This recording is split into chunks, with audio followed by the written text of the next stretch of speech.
Hello மக்கள், welcome to SP சினிஃபல் YouTube channel. நீங்க பார்க்க போறது இன்னைக்கு ஆகா தமிழ் ஓடிடியில் ரிலீஸ் ஆன திம்மராஜு பள்ளி டிவி அப்படிங்கிற தெலுங்கு படத்தோட ரிவ்யூ தான் பார்க்க போறீங்க. இந்த படத்துல சாய் தேஜ் லீடர் நடிச்சிருக்காரு. இந்த படத்தை டைரக்ட் பண்ணவர் முனிராஜு. இப்போ இந்த படத்தோட ரிவ்யூக்கு போறதுக்கு முன்னாடி என்னோட சேனல் இப்பதான் ஃபர்ஸ்ட் டைம் பாருங்க, சப்ஸ்கிரைப் பண்ணி சப்போர்ட் பண்ணுங்க. வாங்கி மூவிக்குள்ள போலாம். படத்தோட கதையை பொறுத்த வரைக்கும் 1980s காலகட்டத்தில் நடக்கிற கதை மாதிரி காட்டுறாங்க. அங்க திம்மராஜு பள்ளி அப்படிங்கிற ஒரு கிராமம் இருக்குது. இந்த கிராமத்துல யார் வீட்லயும் டிவி இருக்காது. ஆனா எல்லா சிவராத்திரி அப்பவும் ஒரு டிவியை வாடகைக்கு எடுத்துட்டு வந்து மக்கள் எல்லாரும் சேர்ந்து உட்காந்து பார்ப்பாங்க. அப்படி இருக்கிற பட்சத்துல ஒரு வீட்டுல மட்டும் ஒருத்தர் டிவி வாங்கிடுறாரு. அந்த டிவி வாங்கினதுக்கு அப்புறம் அந்த ஊர்ல பல பேருக்கு பொறாம, வைத்தறிச்சல் அப்படின்னு சுத்திட்டு இருக்காங்க. அதே மாதிரி மக்கள் எல்லாருமே அவங்க வீட்டுலதான் பலிகடையா கிடக்குறாங்க டிவி பாக்குறதுக்காக. ஒரு பாயிண்ட் ஆஃப் டைம்ல அந்த டிவி வந்து திருடு போயிடுது. திருடுனது ஹீரோ தான் அப்படின்னு சொல்லிட்டு ஊர் மக்கள் எல்லாரும் முடிவு பண்ணிடுறாங்க. அவருக்கு 14 நாள் அவகாசம் கொடுத்து அந்த டிவியை நீ எப்படியாவது திரும்ப கொண்டு வந்து சேர்த்துடணும், இல்லாட்டி அதுக்கான காசையாவது கொடுக்கணும், இல்லைன்னா அவர் வீடு வந்து அவரை விட்டு போயிடும் அப்படிங்கிற மாதிரி ஒரு தண்டனையை கொடுக்குறாங்க. இதுக்கப்புறம் என்ன நடந்தது? நிஜமா ஹீரோ தான் அந்த திருடுனாரா, இல்ல வேற யாராவது திருடி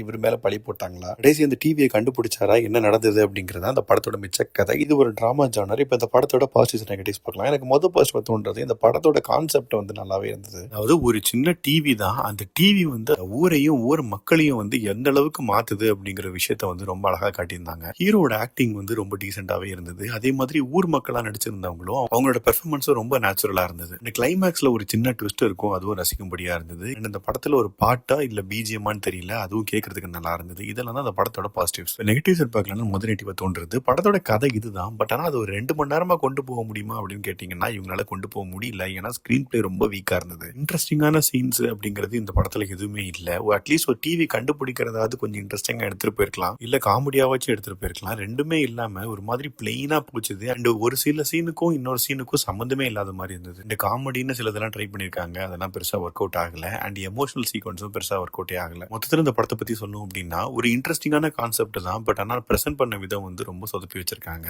என்னை பொறுத்த வரைக்கும் இது ஒரு பிலோ ஆவரேஜான படம் தான். ஆகா தமிழ்ல தமிழ் டப்பிங்லயும் இருக்குது. நீங்க பார்த்துட்டு உங்க ஒப்பீனியன் என்ன அப்படிங்கறத கமெண்ட் செக்ஷன்ல சொல்லுங்க. அடுத்த ரிவ்யூல சந்திக்கிறேன். Bye, take care.